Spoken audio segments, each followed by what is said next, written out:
happen is they say no. Okay, well, you can't miss something you never had. But if you keep going, something might come out of it. So it was me trying absolutely everything under the sun until I realized, you know what, TV presenting is what I want to do. And I went into radio then, because there was such a lack of opportunity in TV in the UK.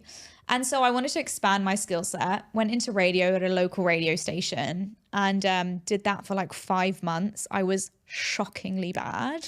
It was hideous. Honestly, I'm going to play you a clip from it. But it was just like my voice was different. You could tell I'm like super rushed and super anxious, and I didn't really know what I was doing. It was going out to like 1,000 people in my local town. And then 5 months later, I moved to Radio 1 Abu Dhabi to host a national breakfast show. So that was a crazy journey for me, from going from like 1,000 people to a whole nation. Yeah, wow. Yeah. And you actually never know.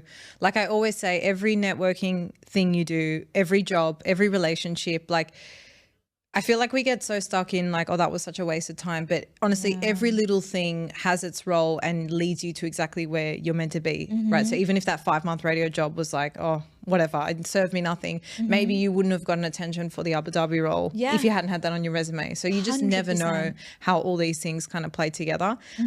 Before I ask you the next question, I'll just share one thing that really helped me continue to be persistent, because it's the same thing with, you know, if you're trying to get certain people on the podcast or you're trying to pitch yourself for certain things, you're going to get a lot of rejection. Like don't sit here thinking just because you see XYZ person on the show, I don't experience rejection. Like it happens to everyone. And for anyone to get anywhere, you have to go through the hurdles of rejection. That's life.